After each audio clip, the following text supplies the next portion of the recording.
I have been waiting for the chance to make this video for so long because I am a big fan of Monster Hunter World. My buddy Corey got me into it back when I was still in college, and ever since I've been a massive fan of the franchise, but I haven't really had a reason to go back to Monster Hunter World and play it again until this video, and that's because this weekend, when this video goes up, we should be seeing, and by should I mean we better be seeing, more on Monster Hunter Wilds, which is the sequel directly to Monster Hunter World. I know we had Rise, but that was a Switch game, and so it was not like it was a sequel, but it wasn't like a full sequel, if you know what I mean. This Monster Hunter Rise seems to be the fully upgraded version of Monster Hunter World, the evolution of that formula, and I am pumped. So we're gonna play some Monster Hunter World today. I'm gonna explain to you why I love it and why, if somehow you've not played it yourself, you absolutely should. Also, there's a really cool thing in here that you might not know about, a little Easter egg. If you go through the main menu, you go down to options, and then you go all the way down to privacy, open up that policy, look.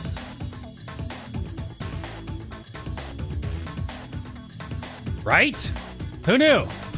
You should do what he says though. But okay, seriously now, I am going to use a character that I believe was actually my very first character, and I'm going to head on out. You know, maybe we should start the ancient forest where it all began. This is the starting area where you will first be playing in if you've never touched Monster Hunter World before. So I figure it's only appropriate we also start there on an expedition. Okay, here we are actually in an expedition. Now there's two different kind of, I guess, mission types you can go on in Monster Hunter World, or Monster Hunter in general, and that is that you're going out on a hunt specifically looking for a monster or two, or you go out on an expedition where you're just free to roam wherever you want in that map, looking for any monster, doing kind of whatever you want to do. For our purposes, that will do. But before we go out, we want to get some buffs. So I'm going to do the Chef's Platter, which gives you an assortment of little buffs, in this case,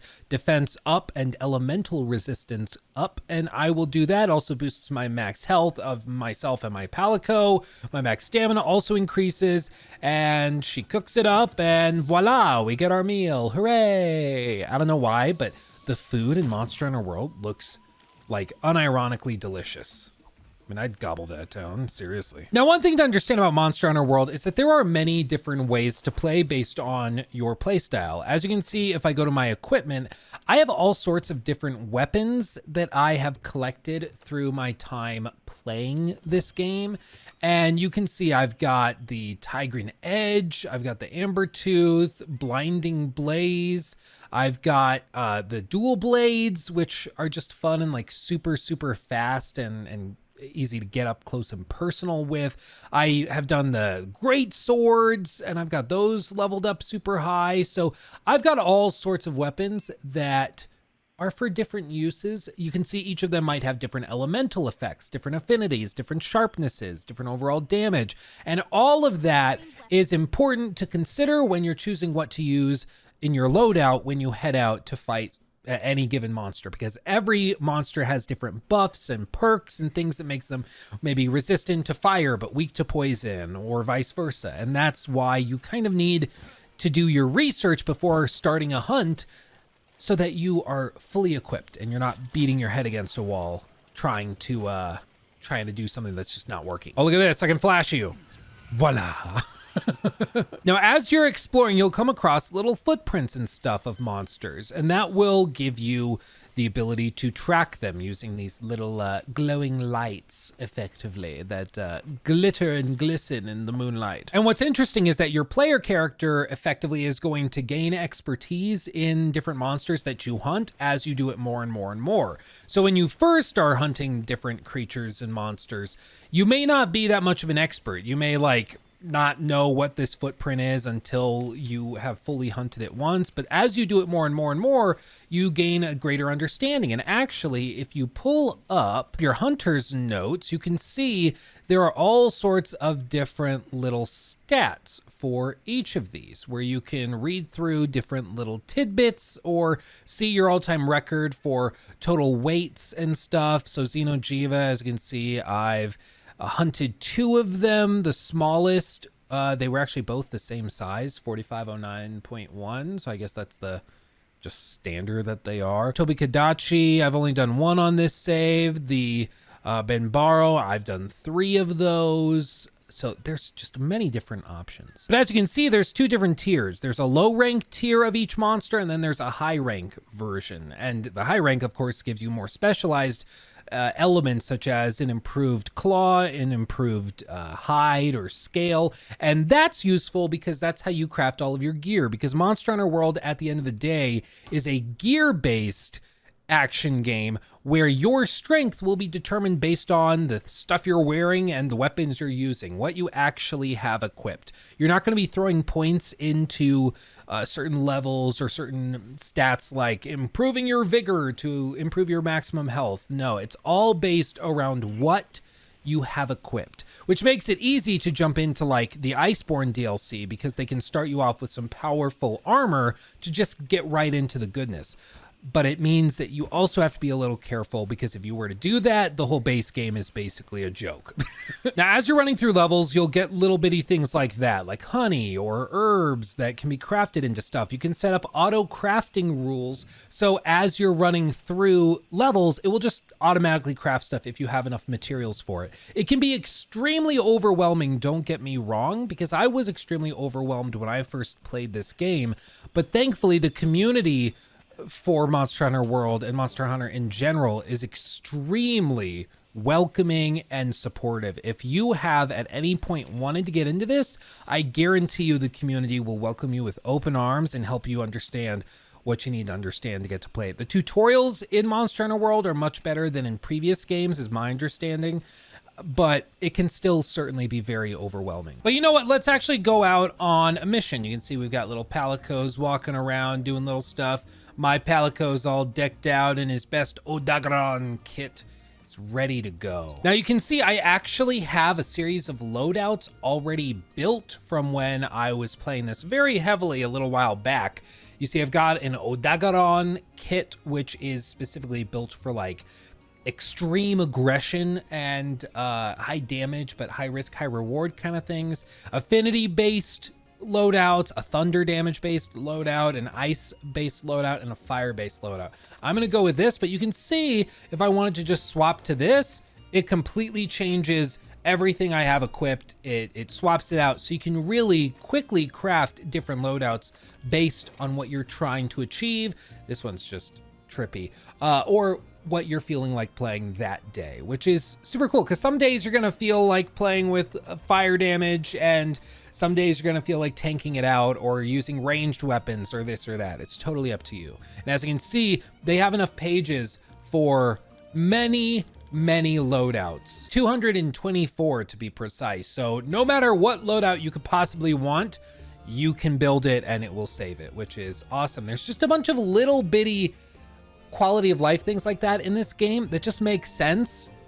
And when you think, oh man, I wish I could just automatically craft this stuff so I don't have to constantly do it when I'm out in the field fighting monsters. Well, they thought of that, took care of it. It's in the game, you know? It's stuff like that is just great. But you know what? Let's actually select one. As you can see, we've got all sorts of different levels available to us in terms of difficulty. If you just select one, you can see all of these different optional missions, and they each have a basic task such as Hunt a Rathian, and it'll give you that much reward money, and you have a time limit of 50 minutes to complete the mission. Sometimes it's stuff like this where you're hunting little bitty creatures, but I think the mission that we should do is hard to swallow, because this one is hunting a great Jagras, which is like the stereotypical monster in Monster Hunter. Like, it's the monster if you've never done this. As you can see, you can toggle vouchers, which it's kind of like wagering you'll do well in the mission. So you use a voucher you get for like logging in and playing, and if you happen to succeed in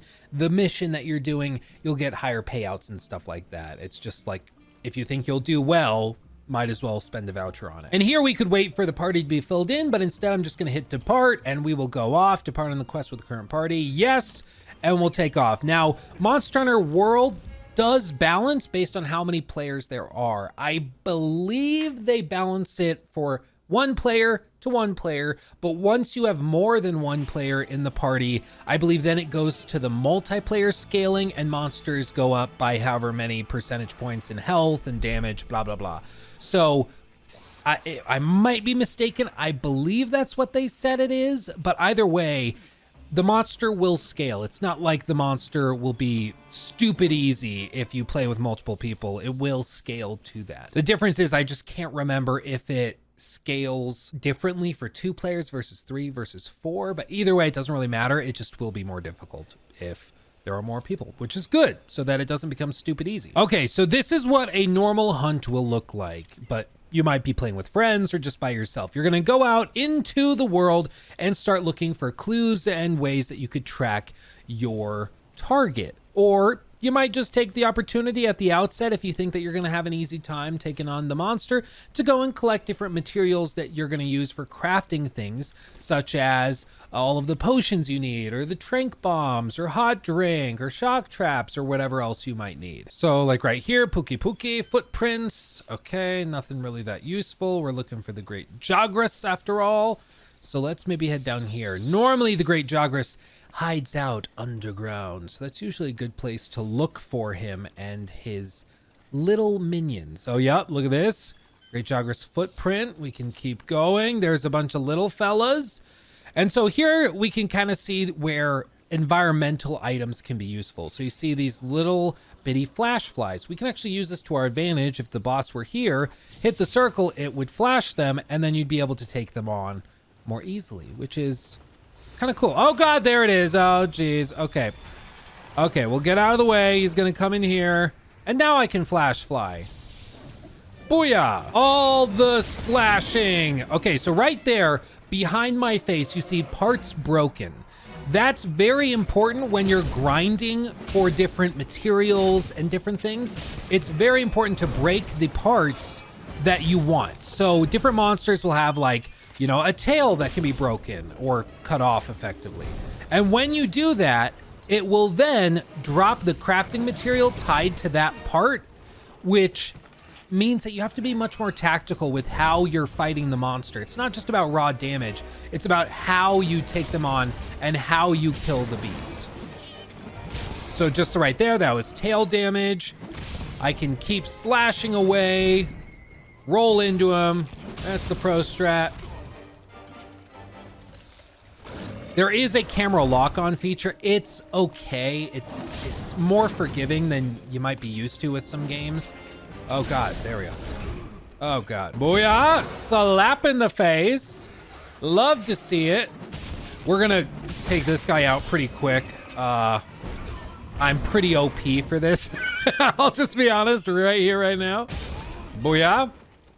So right here, if I want a little bit of health, I can pull up my speed use, or as you can see, my Palico sometimes drops stuff like this, the Vigor Wasp Spray. I pop it, get some health, and I'm good to go. I can also use this opportunity. Oh wait, no, he's back. Okay, I was gonna show you something else, but I guess we gotta take him on. So with most of these fights, there will be different phases. Some phases are just like, you know, this, where you're just fighting the creature, or in this case, he swells up his belly and then he enters kind of an aggroed state. Other times though, the monster will get close to death and will go back to his nest. So he'll flee and try to get somewhere safe where you can then capture them if you want, or just kill them as I just did there. So there, he's dead. I can start harvesting materials, as you can see here. And in this case, I get a hide, okay, a scale, cool, and then another hide. And these are the materials that you'll need to craft different things. So in this case, I'd be done with the hunt. I can return to camp or to HQ. It's kind of just up to me, however I want to do it. And at that point, I mean, I didn't even need to like sharpen my weapon, but weapon sharpness is also a thing you have to counter and like consider. As you can see behind my head there, up in the top left, there it goes, it's all sharp. There's just a lot of depth here. And if you're looking for a game to just sink your teeth into and to enjoy some of the like deepest, most intense combat, and then also like character building and design, min-maxing ever, this is the game for you. There is so much. It's ridiculous. And look at all the stuff I got. Hooray, I'll take it all. But like right here, this is the hub for the winter area that came with the Iceborn DLC. And if I go here, post a new quest, I can select a quest specifically from that event, basically from that area. But there's so much here. Like seriously, this right here is the hub for the Iceborn DLC. So if I go here, post a new quest, I go high level, or master rank rather, and I go to like optional, I go to like really high level ones, and I select one of these. Let's just do maybe the Shrieking Legiana, and I select that, finish, and I launch off to start this one. I'm not going to use the voucher because I don't think I'll finish this one for the sake of this video, but I want to show you what that looks like. Before we go off though, as you know, we got to go inside and get a snack. Canteen, pay with money, chef's choice platter, always the best way to go. He cooks up a little whatever roast, I guess. Oh my God, they're so freaking cute. It's outrageous. Dancing, waiting for it to be done. Voila. The little bit of sauce. I know I should just like skip this, but seriously, I've been playing this game for years and I watch it every time. I love it. It's just so good. It's so good. And look, even my Palico Finley is eating in the corner. Oh, I love it. Okay, and with that, we're ready to head off on our mission. So we're gonna launch off and I'll show you what that looks like. And here we are in the Hoarfrost Reach, ready to go on another adventure. Oh God, it just spawned next to us. I think that's happened like once or twice in my life playing this game. It spawned on us. What? Okay, well, I guess when life gives you lemons, you kill a monster. But you can see already, this guy is kicking our asses. He is not to be messed with. There we go. Slash. These guys are much, much more difficult than the low-level scrub monsters that I already fought many, many moons ago. You can see I got a little stunned there and a little frozen. Little something something. I'm actually gonna pop. Oh God, this. Oh God, I'm rusty as hell. Oh God. Nope. Okay, not good. Jump. No. Drink it. Drink it faster. Okay. One more. One more. Drink it up. Yeah, if you roll while drinking, it will interrupt it, and so you just you lose out on it. This is not my like frost resistant gear either. There's a mother. So we're fighting a frost variant and the regular variant. All hell is breaking. Oh God. I literally could not have planned this better to like, oh look, there's different variants of monsters as well. They're actually here. Now, one of the cool things that can happen are what are called like turf wars, where you can have two monsters fighting each other over the same turf. And that can often be useful because you can kind of sick two monsters against each other and they'll deal actual damage to each other. So whatever damage the ice variant does to the normal Legiana applies. So you can use the monsters fighting against each other to help you in the grand scheme of things, which is super, super cool. I mean, it's fun. Claw shot. Nope. Claw shot. Latched. Booyah. I'm actually on his ass. Drinky, drinky. Don't be stinky. Love it. Okay, so this is pure chaos. This is probably a situation where I would peel off, let them separate and calm down, and then return and try again later. This is a situation where you can get in some trouble if you're not careful, as just happened. That was totally intentional, all for demonstration purposes. Now Finley's gonna pop this for me, give me a little health, so he's actually helping me in the fight, which is awesome. Oh God. Okay, now he's just playing with me. I am his food and he is mocking me. What a player. There we go. Okay, just get out, run away. Run away. Oh, some mining outcrops. That's great. Okay, run away. Not worth it. Not the time. Not the time. Okay, understood. Get away faster. Run, run, run, run, run. Okay, I'm covered in ice, so I'm gonna go in the hot springs and it's gonna melt off and be much more better. Look at that. Love it. Okay, so things can get pretty crazy pretty quickly, as I'm sure you now believe. Listen, I'm sure for most of you, I'm preaching to the choir. You've tried this game and you love it, and you're enjoying watching me get back in the swing of things after not playing it for a very hot minute. Honestly, too long. But part of that is because I've been waiting for Monster Hunter Wilds to come, and there are some really interesting things they're doing. One of the things that they showed off in the trailer that we've seen as of the time of recording this video is that you're going to be able to hot swap weapons while actually out fighting monsters without having to go back to camp or anything to retrieve it. And that's a big deal because, like, right here, I have one weapon. I got this bad boy ready to go, but I wouldn't be able to swap to like a ranged weapon or a great sword if I wanted to, or whatever else, a big hammer or anything. I would just have to stick with this weapon that I have until I went all the way back to camp. But in the new game, it seems like you're able to basically dual equip things, so you can swap weapons based on the situation, which is super cool. But at the same time, that brings up a lot of other questions. Like, does that mean that these little hunting camps on the map are no longer needed? Like this shipwreck camp, do we not need that now because we don't need to go back there to swap equipment? We can just have the equipment we need. Well, I personally think they still will be there because they offer places for cooking in case you forgot before going out on the expedition. It also lets you change the equipped armor and stuff, which it makes sense why you'd be able to carry, say, 2 weapons, whereas like carrying 2 full sets of armor makes less sense. So I still think those will be in the next game, but I do think their purpose will alter slightly. One of the other things that's been brought up is how they are going to rely much more on the mounts that you will gain access to while playing, which is interesting. I kind of like it. And basically the reason they're doing that is because these new maps are going to be very, very large. They've said that this is like open world. I don't really know what that means in practice.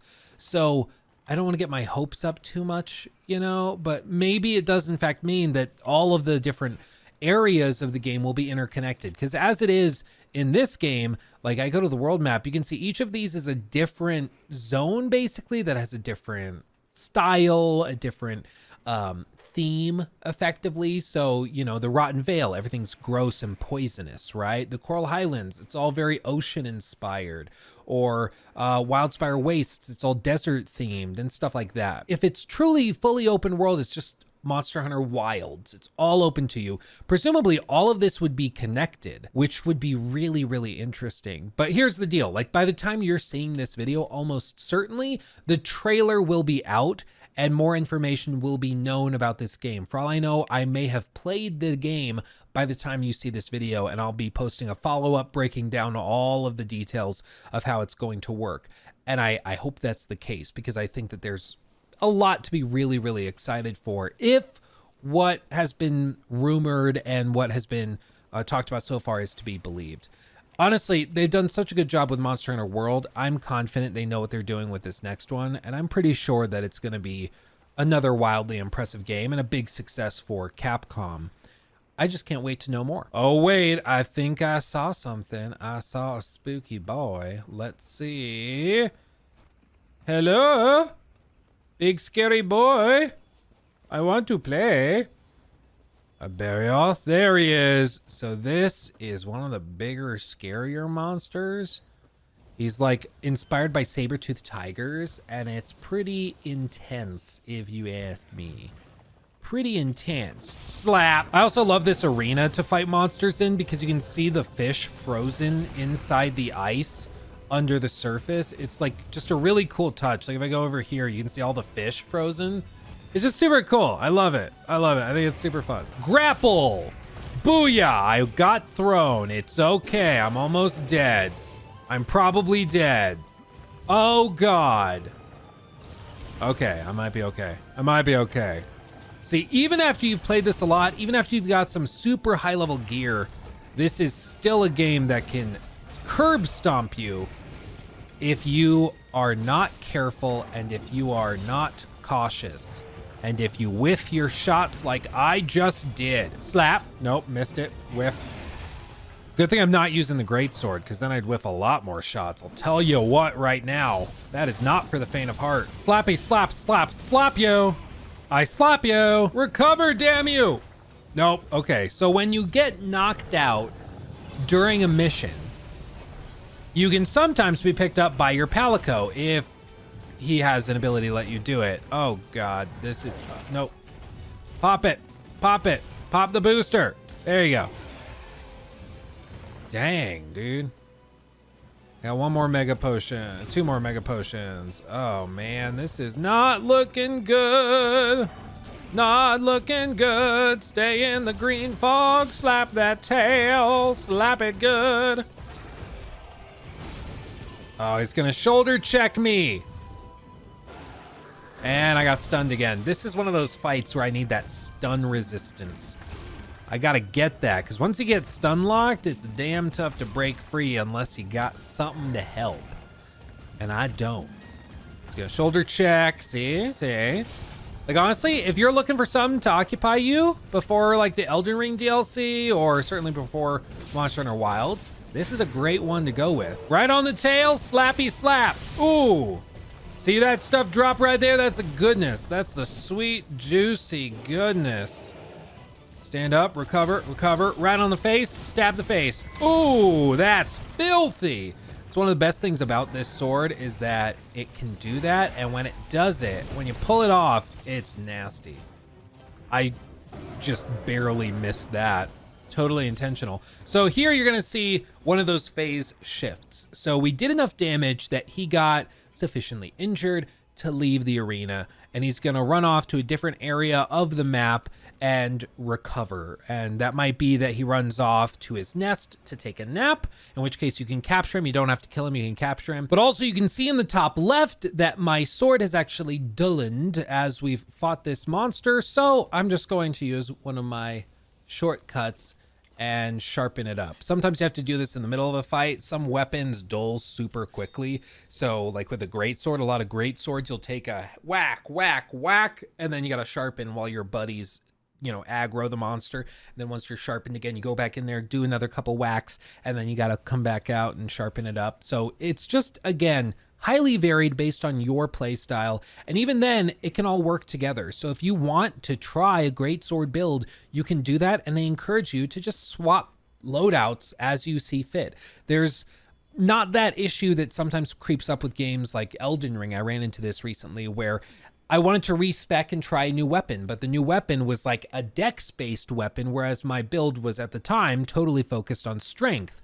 So I had to go find a larval tier to go and respec my entire character just to try out a different weapon and see how that build would work against bosses and stuff. And it was workable, like it wasn't the end of the world, but it was just one extra step in between the player and experimenting with a different play style or a different way of going through things. In Monster Hunter World, you just don't have to bother with any of that. You can just swap stuff out as you see fit, and there's no barrier other than crafting the weapon or the armor to begin with. And I personally really like that. It encourages experimentation, and I think that's awesome. I love it. But seriously, there is just so much in this game, like little things I had no idea about that I learned because I had a friend that was helping me explore it. Like I remember saying how I was frustrated I didn't have enough honey to make all the mega potions that I needed for some of the late game bosses, because you have potions that heal you for a little bit as you become more powerful and stuff. The mega potions are really, really useful.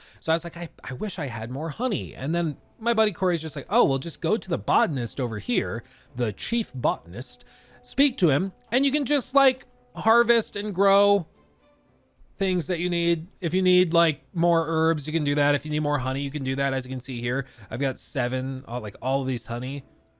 My harvest box has 7 out of 20 spots filled, because every time I go on a mission, they generate more. And now I can just collect them all and keep growing stuff, which is awesome. And even after like hundreds of hours in this game, I still will occasionally run into something that's like new and exciting where I'm like, oh, that's different. I didn't realize that before. Like when I started the game on PC, for example, the higher fidelity that PC brought to the table made me appreciate things in the level design much more that I wasn't able to see before. This is a PS4 version of the game running on PlayStation 5 because it's like my OG character, and I just thought it was appropriate to maybe use this. But if you're playing on like PC, the level of detail and clarity is outrageous. But, you know, pretty soon, hopefully, we'll have another Monster Hunter game that's also available on consoles and will look really, really good there too. I guess I should clarify. I think Monster Hunter Wilds is coming to console first and then PC later, like Monster Hunter World, which, whatever. I just hope that they bring cross-platform saves. That would be awesome.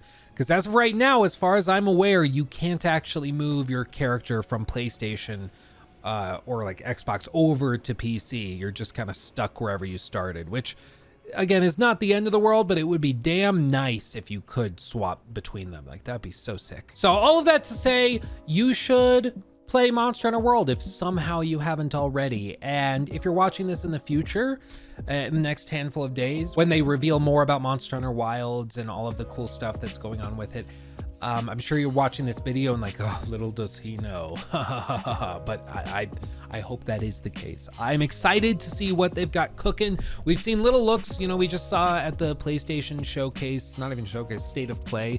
We saw some more gameplay where we saw like the weapon swapping during a hunt, which was super cool. But I'm hoping that we get a little bit more of a deeper dive and an explanation of what exactly they're doing with the world design, how that's shifted with modern consoles. So here's to waiting, or I guess for you, it's probably here's to what you already know. But with that said, thank you for watching. I love you all desperately. Thanks for making my dreams a reality. When you see this video, I'll be in Los Angeles for Summer Game Fest and some other stuff. So make sure to hit the subscribe button and follow my second channel, Luke Stevens Live, because we're going to be posting tons of videos while we are here, there in Los Angeles, because we're going to see a lot of these games up close and personal, and I cannot wait to share all of that nitty-gritty goodness with you. That was a weird way of saying it. I'm sorry. That was weird. But okay, thank you for watching. I love you all desperately. Go play Monster Hunter World so that I can justify talking about Monster Hunter more. Please and thank you. Much love. Bye.